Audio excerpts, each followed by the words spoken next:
Long ago, when the world was young, the first animals lived in Africa, in a land filled with magical possibilities and stories.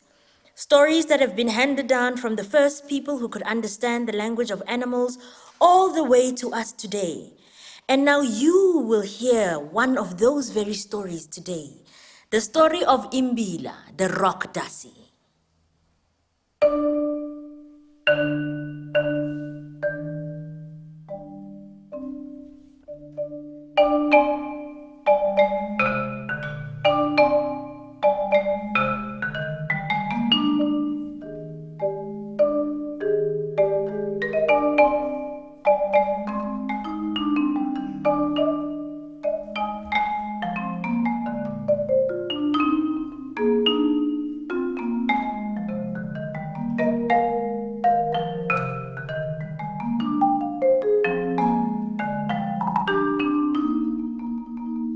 Many, many years ago, my gogo told me the story of why Mbila has no tail, as she was told herself many years before that.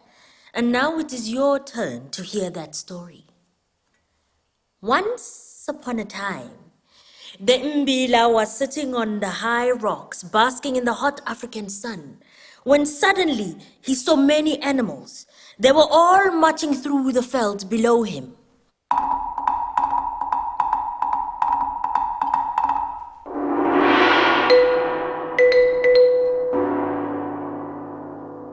In front were all the small animals. They were all happy and jumping. Some were as small as Imbila. Others had 4 legs and horns and ran very, very fast and jumped very high. They were all led by Mfene, the dancing baboon. He always liked to lead the dance in front of all the animals.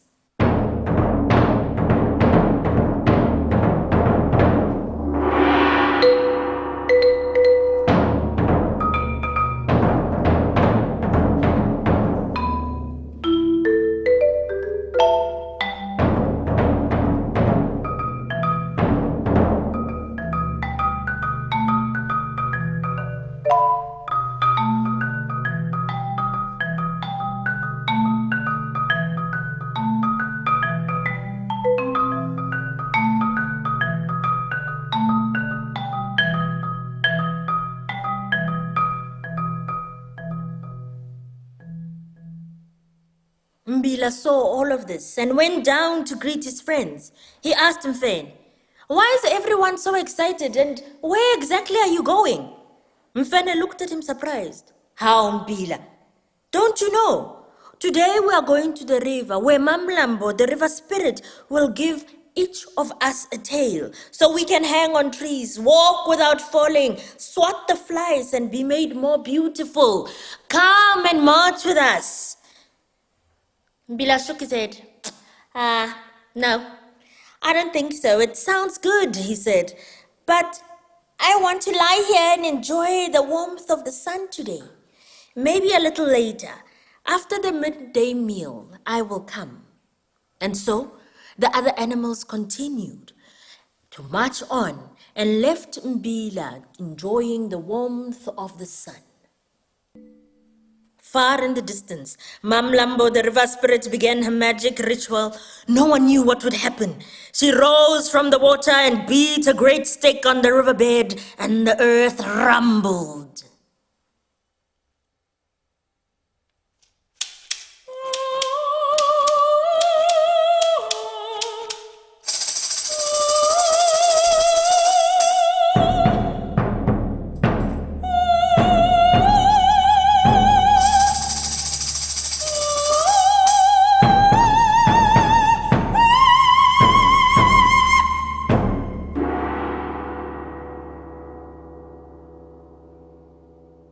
He learned a lesson he will never forget that day.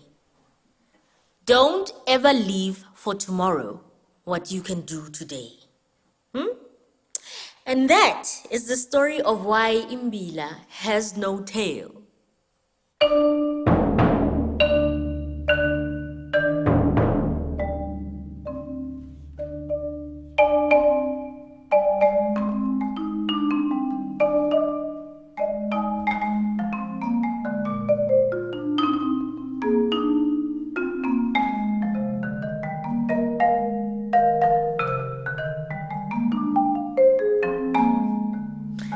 my friend.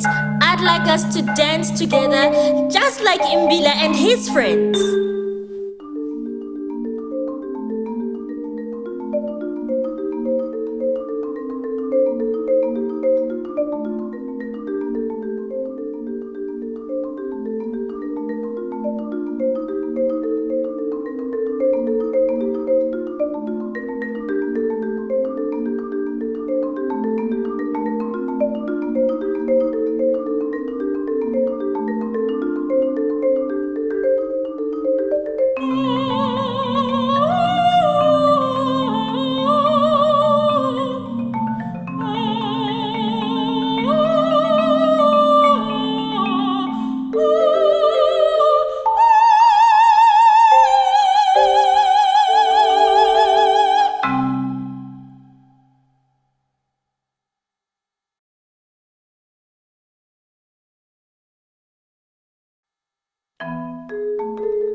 Once upon a time, Mother Tortoise made a fine nest in which to lay her egg. She had laid beautiful white eggs before, but this time she felt there was something different about the egg inside her.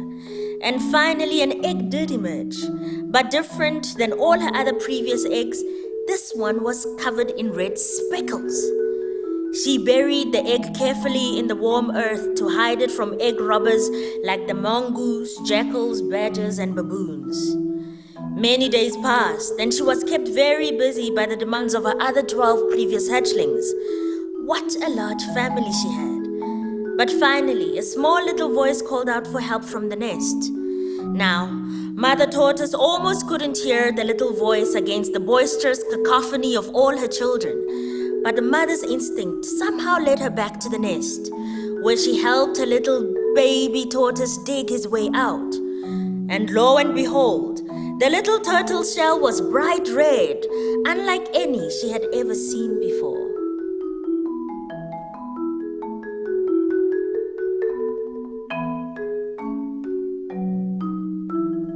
But while Red and his brothers and sisters were growing up into fine young adults, something strange was afoot in the veld. King Giraffe had been jealous for many years of the powers of other kings, like King Lion and King Eagle, and thought that perhaps the secret of their respect and power came from the fact that they fed on other animals. He decided finally that he would be even more important and respected if giraffes ate meat. He wanted to show the other giraffes that they could hunt like lions and leopards. But at first, he was only laughed at by the other animals. They always saw King Giraffe coming and just simply ran away. And some of the larger animals defiantly stood their ground and mocked King Giraffe, daring him to try and attack them. My, did this make King Giraffe humiliated? And someone who is humiliated often becomes angry and even more determined to follow on a foolish course of action. But then, King Giraffe discovered that tortoises were too slow to run away, and he could see them from far off, looking down from his long neck. But Red stayed awake long after the others had slept, and his mind was slowly coming up with a plan.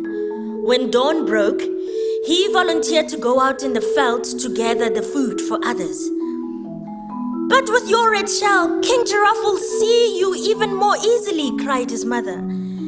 But Red only said, "That's part of my plan, Mother. Watch from safety and wish me luck." As he moved away from the tortoise's shelter, he could see King Giraffe in the distance. To the other tortoises' surprise, he called out in a loud voice, here I am, come if you dare." Of course, King Giraffe saw that it was a tortoise, and his vanity would not allow him to leave a challenge like that unanswered. And to this day, you will hardly ever see a giraffe eating anything off the ground, for they are all too afraid they might accidentally eat a tortoise. And Red taught the other tortoises a valuable lesson. Sometimes you have to dare to stick your neck out for others and to save yourself.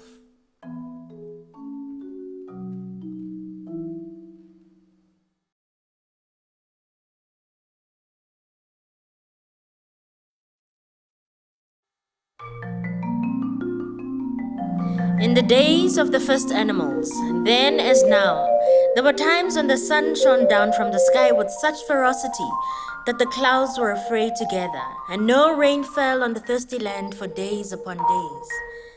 The animals were led by the majestic elephant, whose long memory often proved invaluable to all the other animals. And when the sun beat down so that the air itself seemed thick with heat, and all the water holes had dried up, the elephant again came to the rescue.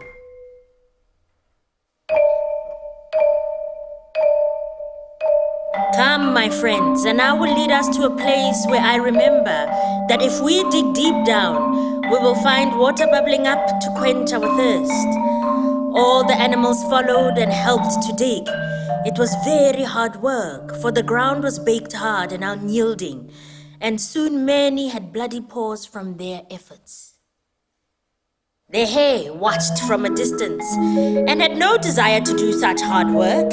He was used to using his crafty mind to trick others into doing his work for him. He hurried back to his home and settled down to wait for the others to find water.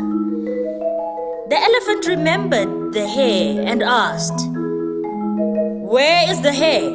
Surely for something so important, he will share in the work for once." Listen, everyone. The hare did not share in the work and said that he has no need for this water. Very well. Then he should not change his mind and now try and sneak to the water hole and take what he has not helped to find. We shall set a watch for him, for he loves to come out at night. Friend Jackal, will you watch tonight?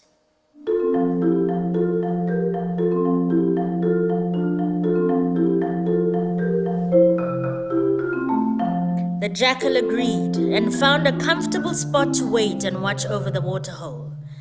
The hare, though, a sly, crafty animal, he thought it likely that the water hole would be guarded, and boldly strode into a clearing by the water hole, carrying a big pot of meat. The jackal quickly pounced. "Ha! Got you, thief!" he yelled as he grabbed the hare. The hare quickly blurted, No, friend Jackal, I'm no thief. I've brought a gift of meat to help ease the weight for whoever is guarding the water hole. I have no need for water, but merely wish to help pass the time with whoever is guarding the water. Let's sit and have a taste. You'll see me the whole time and make sure I don't take any water." The jackal could see no harm in this, and the two sat down and began passing the pot back and forth. But the hare only pretended to drink, for he had added special oils and essence from plants he had gathered. And as the jackal drank deeply from the pot, the drugged mead quickly went to his head and he fell into a deep, deep sleep. The hare had plenty of time to fill 2 big water pots, drink to his heart's content, and then take a long bath in the water, stirring up all the mud as he got out with his 2 powerful hind legs. He dragged the jackal close to the water, his head next to the edge with his tongue lolling out, and painted stripes of mud on the jackal's side. From the mud he had mixed with sticky sap from plants that made this mud impossible to remove. The hare laughed as he carried away his pots, for he loved nothing better than to play wicked jokes on others. The hare sprang away, zigzagging as he ran, for he too had had much mead. But the cheetah, half blind and in pain, had drank much more than the hare, and he staggered this way and that way as he tried to chase the hare's zigzags and finally fell over into a heap, utterly defeated and humiliated by the cunning hare.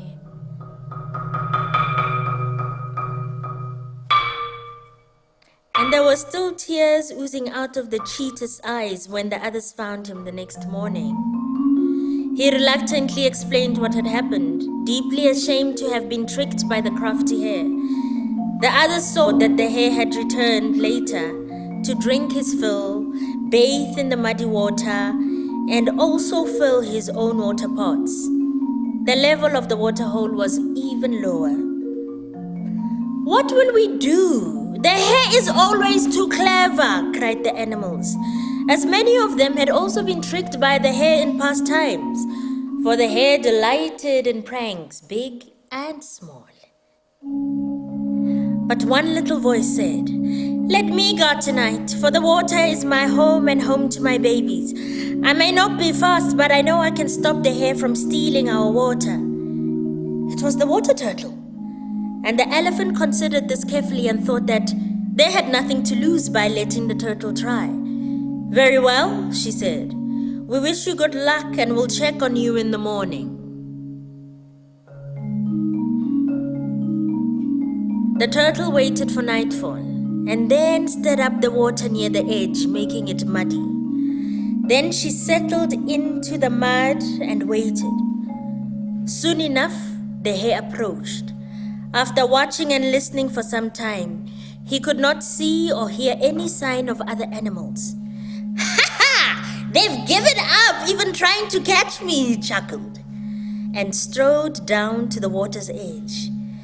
He could see in the moonlight that the water was muddy, but there was a black rock that he could use to drink from the water at the water's edge. He stepped onto the rock and bent down to drink the sweet, pure water. But this was no rock. The turtle sunk her beak into the hare's legs and held fast. The hare screamed with rage and tried to shake the turtle off, twisting this way and that. The turtle thought her neck would twist off, but she refused to give up. Oh, what a commotion they made! And the other animals quickly came to see what had happened.